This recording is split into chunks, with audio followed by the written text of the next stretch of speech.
Hello what's up guys, YouTube here.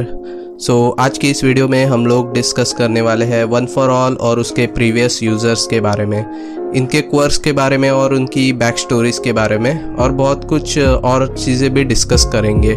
तो video शुरू करने से पहले इस वीडियो को लाइक करना और चैनल को सब्सक्राइब करना और उस बेल आइकन को दबा देना ताकि फ्यूचर के वीडियो नोटिफिकेशन आपको जल्द से जल्द मिले। अभी के upcoming anime series my hero academia में एक नई क्वर्क को इंट्रोड्यूस किया गया है जिसका नाम है ब्लैक वेब। ऑल्दो एनिमे में सिर्फ ब्लैक वेब भी दिखाया गया है, लेकिन मांगा में बहुत सारी चीजें रिवील की है वन फॉर ऑल और उनके यूजर्स के बारे में। सो इस वीडियो में हम लोग वन फॉर ऑल और उनके प्रीवियस यूजर और उनके क्वर्क्स के बारे में बात करने वाले हैं। तो वीडियो शुरू करने से पहले यहाँ पे मैं एक स्पॉइलर अलर्ट देना चाहूंगा। मेजर नहीं, लेकिन थोड़े बहुत इसमें स्पॉयलर्स रहेंगे मांगा से रिलेटेड। So let's begin. सबसे पहले आता है 9th यूजर जो कि है इजुकु मिडोरिया, जिसको डेकू उसका हीरो नेम है। डेकू के बारे में हम लोगों को प्रीटी मच एवरीथिंग पता है, लेकिन फिर भी मैं एक ओवरव्यू देना चाहूँगा। डेकू एक क्वर्कलेस बॉय रहता है, जहाँ पे मेजॉरिटी ऑफ द पॉपुलेशन रहती है वो क्वर्क इनहेरिट करती है, वेरएज ओनली 10% में रहती है पॉपुलेशन जो क्वर्कलेस रहती है, और उनमें से ही डेकू रहता है। पर पता नहीं सीरीज में डेकू को ही ज़्यादा फोकस किया गया है। सो इवेंचुअली वो डिप्रेस हो जाता है और एक मोमेंट आता है जब वो अपना हीरो बनने का ख्वाब गिव अप करने के कगार पे रहता है। पर बाकुगो को ट्रबल में देखते टाइम वो इवेंचुअली जंप इन करता है और हीरो का सिंबल दे देता है। वो हीरो बनने के ख्याल से बहुत ही डिटरमिन्ड होता है और इवेंचुअली टोशिनोरी यागी जो कि ऑल माइट रहते हैं वो उसके डिटर्मिनेशन और डेडिकेशन को एक्नॉलेज करते हैं despite of being quirkless of him. थोड़ी देर बाद काफी एक ट्रेनिंग मोन्टाज होता है और finally one for all Izuku Midoriya inherit करता है ऑल माइट के बाल खाने पे। स्टार्टिंग में वन फॉर ऑल उससे कंट्रोल नहीं होती और प्रीटी मच उसकी बॉडी बैकफायर कर देती है और वो इस चीज को हैंडल नहीं कर पाता, लेकिन ऑल माइट की गाइडेंस और ग्रैंड टरिनो की ट्रेनिंग की वजह से वो इवेंचुअली वन फॉर ऑल को हैंडल करने लगता है। और सून आफ्टर हम लोग देखने वाले हैं इस सीरीज में वो कैसे प्रोग्रेस करेगा। Moving on to the 8th user all might. All might का एक्चुअल नाम टोशिनोरी यागी रहता है। डेकू की तरह ही ऑल माइट भी एक क्वर्कलेस रहता है, इसी वजह से वो मिडोरिया से रिलेट कर पाता है। बहुत ही कम टाइम में ऑल माइट एक लेजेंडरी हीरो बन जाता है और बहुत जन जैसे कहते हैं सिंबल ऑफ पीस बन जाता है। वो ऑल फॉर वन को 2 सेपरेट ओकेशन में डिफीट करने में सक्सेसफुल रहता है। Unlike डेकू, all might one for all को 100% में एक्वायर करता है। उसकी बॉडी पे कोई सिम्टम्स नहीं दिखाई देते वन फॉर ऑल के बैकलैश के, और उसके पास एक रेजिलिएंट बॉडी रहती है। जब वो उस क्वर्क को इनहेरिट करता है तो वो एक स्ट्रॉन्गेस्ट हीरो रहता है उसके प्राइम में। पर first battle all for one के साथ उसकी बॉडी हेवीली इंजर्ड हो जाती है और वो पार्ट टाइम हीरो ही बन पाता है। सून आफ्टर उसको पता चल जाता है कि उसको पास एक वर्दी सक्सेसर की जरूरत है। इवेंचुअली ऑल फॉर वन के साथ सेकेंड टाइम फाइट करते टाइम उसका जो लास्ट एम्बर रहता है वन फॉर ऑल का वो चला जाता है और वो इफेक्टिवली रिटायर होता है। पर डिस्पाइट ऑफ बीइंग रिटायरमेंट वो अपना क्वर्क इजुकु मिडोरिया को पास कर चुका रहता है और रिटायरमेंट के बाद उसका मेन जॉब रहता है मेंटोरिंग करना 9th यूजर का, which is Izuku Midoriya. Moving on to the 7th user जिसका नाम है नाना शिमुरा। अभी हमें अब तक की इस एनिमे सीरीज में दिखाया गया है कि वो एक क्लोज रिलेशनशिप में रहती है ऑल माइट और ग्रैंड टरिनो के साथ। हमें ये भी दिखाया गया है कि नाना शिमुरा ग्रैंड मदर रहती है टोमुरा शिगाराकी की। टोमुरा शिगाराकी का असली नाम रहता है टेंको शिमुराकी, जो कि ग्रैंडसन रहता है नाना शिमुरा का ऑब्वियसली। जब नाना शिमुरा यंग रहती है तब वो अपने बेटे को एक फॉस्टर फैमिली के यहाँ पे रख देती है क्योंकि उसका पति ऑल फॉर वन के हाथों से मर चुका रहता है। वो अपने बेटे से बहुत ज़्यादा प्यार करती है और वो इवेंचुअली ऑल फॉर वन उसको हर्ट ना करे ये सेंटिमेंट से वो उसको फॉस्टर फैमिली की तरफ रख देती है। उसके बेटे का नाम रहता है कोतारो शिमुरा और इवेंचुअली वो जैसे ही बड़ा होता है वो नाना शिमुरा को हेट करने लगता है। उसे लगता है कि नाना शिमुरा को सुपर हीरो प्रोफेशन काफी अच्छा लगता है rather than parenting for his family. Unlike all might और डेकू के रिगार्डिंग, नाना शिमुरा के पास एक क्वर्क रहता है। उसके क्वर्क का नाम रहता है फ्लोट, और इवेंचुअली उसके पास स्टॉक पाइल एबिलिटी भी आती है वन फॉर ऑल, और फाइनली जाके वो ऑल माइट के हाथों से मर जाती है। पर ऑल माइट के हाथों से मरने से पहले वो अपनी क्वर्क जो रहते है वन फॉर ऑल वो ट्रांसफ़र कर देती है अपने 8th यूज़र से, वो है टोशिनोरी यागी। फिर आते हैं 6th यूज़र। अब 6th यूज़र के बारे में ऑलमोस्ट मांगा में ही ज़्यादा रिवील किया है, एनीमे में रिवील नहीं किया है, पर उसका नाम है एन, और वो भी ई और एन है, जो एक शॉर्ट मैन है जिसके बाल काले हैं और उसके वाइड कॉलर है बेस्ट जीनिस की तरह, और उसका क्वर्क रहता है स्मोक स्क्रीन। ऐसे 2 सेपरेट ओकेशन आता है जब ऑल फॉर वन एन के हाथों से वन फॉर ऑल स्टील करने की कोशिश होता है, और वो दोनों टाइम पे फेल हो जाता है। इवेंचुअली वो 6th यूज़र बन जाता है जब वो डाइगोरो बांजो का ब्लड कंज्यूम करता है, जो कि वो 5th यूज़र रहता है। तो इसके बारे में मोस्ट ऑफ द मांगा में इतना ही दिया है। So moving on to our 5th user, Daigoro बांजो।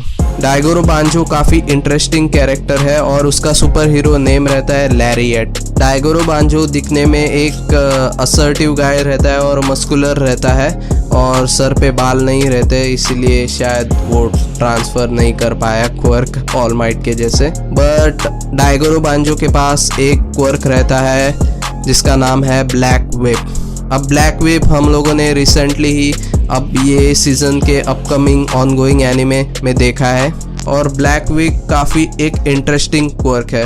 Black wig एक black tentacles kind of thing रहते हैं जो अटैक करने के लिए, पकड़ने के लिए, और हो सकता है मनूवर करने के लिए भी यूज़ किया जाए आगे जाके डेकू के हाथ से। और मेन चीज़ मांगा में दिखाई गई है वो है ब्लैक विग को एंगर के इमोशन से उसे कंट्रोल किया जाता है, और अभी शायद हिंट भी दे दिया है एनिमे में कि तुमको एंगर होना इतना भी बुरा नहीं है। So moving on to our 4th user, और 4th यूज़र के बारे में भी इतना कुछ दिया नहीं है, बजाय उसका नाम रहता है हिकाके शिनोमोरी। हिकाके शिनोमोरी अनलाइक जितने भी हीरोज़ रहते हैं अभी वन फॉर ऑल के, जितने भी सक्सेसर रहते हैं, ऑल फॉर वन से फाइट करने की कोशिश करते हैं रेदर देन ये चूज़ नहीं करता कि फाइट करने को। उसे वाइडली अवेयर रहता है कि वो इस पावर से ऑल फॉर वन को चुनौती नहीं दे सकता, इसीलिए वो उसको अवॉइड करता है और एक हर्मिट लाइफस्टाइल जीता है,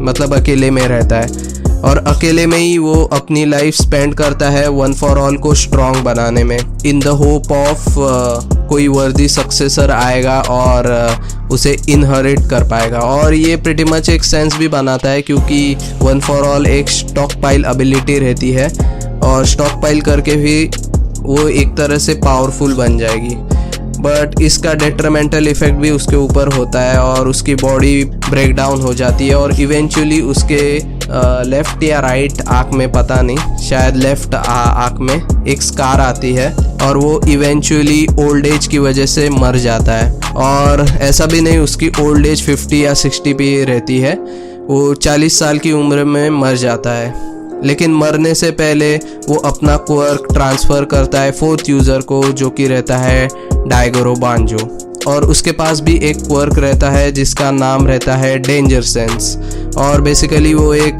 स्पाइडी सेंस के जैसा ही रहता है, विच तुम लोग को पता ही है स्पाइडी सेंस कैसे काम करती है। So moving on to 3rd and 2nd user, इनके बारे में मांगा में दिया है, लेकिन अब भी मैं शायद इवेंचुअली ओके नहीं समझता शेयर करने में, क्योंकि जब राइट टाइम आएगा तभी इसके बारे में डिस्कस करेंगे। अभी और एनिमे में जब डेवलपमेंट होगी तब जाके इसके बारे में हम डिस्कस करेंगे, क्योंकि ये काफ़ी इंटरेस्टिंग 2 कैरेक्टर्स है। मैं नहीं चाहता कि इसके बारे में मेजरली स्पॉइल करूँ तुम लोग को। अभी के लिए वो दोनों ही अभी कन्फ्रंट नहीं कर रहे हैं बाकी यूज़र्स की तरह, और वो मोस्ट प्रोबेबली हिडन ही रह रहे हैं, और डेकू अभी 20% पे है तो ज़्यादा वो देख नहीं सकता, तो अभी के लिए भी वो मतलब नहीं है। So moving on to our 1st user. 1st user का नाम बेसिकली दिया नहीं है, पर जहाँ ऑल फॉर वन का हमें चीज़ पता चल जाती है। उसका नाम रहता है शिगाराकी, वो भी सर नेम। अभी उसका फर्स्ट नेम नहीं पता, शिगाराकी ही उसका नाम रहता है, तो हम लोग शिगाराकी ही उसको अज्यूम करेंगे। जो फर्स्ट यूज़र रहता है शिगाराकी, जो ऑल फॉर वन का ब्रदर रहता है, ये तब का टाइम रहता है जब ऑल फॉर वन अपने प्राइम में रहता है और उसका ब्रदर हर बार उसको अपोज करते रहता है। लेकिन ऑल फॉर वन उसे भाव नहीं देता और उसको थ्रेट के लेवल पे नहीं समझता, क्योंकि उसके पास कोई क्वर्क रहता ही नहीं है। तरस खा के या फिर फोर्सबली, पता नहीं, ऑल फॉर वन अपना एक स्टॉक पाइल एबिलिटी रहता है, वो उसको दान में दे देता है या फिर पता नहीं फोर्स कर देता है। सब जन को लगता है कि वो क्वर्कलेस रहता है, बट इवेंचुअली उसके पास क्वर्क रहता है और स्टॉक पाइल की एबिलिटी और ट्रांसफ़र क्वर्क मिलके वन फॉर ऑल बन जाती है। उसका क्वर्क काफ़ी इंटरेस्टिंग रहता है। उसका क्वर्क खाली ट्रांसफ़र हो सकता है, मतलब कुछ नहीं रहता है, वो खाली अपने आप को ट्रांसफ़र कर सकता है एक यूज़र से दूसरे यूज़र को। लेकिन जब वो स्टॉक पाइल एबिलिटी से मर्ज होती है तब वो एक पावरफुल थ्रेट बन जाती है ऑल फॉर वन के लिए। अब ऑल फॉर वन क्वर्क को स्टील करता है, लेकिन पता नहीं उसको वन फॉर ऑल स्टील नहीं कर पा रहा था और उसके प्रीवियस यूज़र को भी वो ट्राई करके देखता है स्टील करने की, पर वो प्रिटी मच अनसक्सेसफुल रहता है। और ये एक तरह से एडवांटेज रहता है वन फॉर ऑल के लिए, क्योंकि वन फॉर ऑल जो प्रीवियस यूज़र रहता है उसके कंसेंट से ही वो ट्रांसफ़र हो सकता है अगले यूज़र से, और बीच का कोई बंदा आके स्टील नहीं कर सकता उस चीज़ को। तो इसी वजह से ऑल फॉर वन इतना सारे डेकेड के में ट्राई करने की कोशिश करता है कि वो उस क्वर्क को स्टील करे, क्योंकि वो पोटेंशियल थ्रेट रहता है। और इवेंचुअली अभी जाके वो सक्सेसफुल हो भी सकता है या नहीं भी हो सकता, पर फाइनली उसका ब्रदर वीक रहता है और कुछ ज़्यादा कर नहीं पाता, तो वो इवेंचुअली मर ही जाता है। लेकिन मरने से पहले वो अपना क्वर्क ट्रांसफ़र कर देता है सेकेंड यूज़र को। So yes, that's it for today guys. Hopefully तुम लोगों को ये वीडियो पसंद आई हो। अगर पसंद आई हो तो लाइक करना, वीडियो को शेयर करना और चैनल को सब्सक्राइब कर देना और उस बेल नोटिफिकेशन को दबा देना, ताकि फ्यूचर की वीडियोस कभी भी आ सकती है, नेवर नोस। तब तक के लिए स्नूजी ट्यूब, चाओ।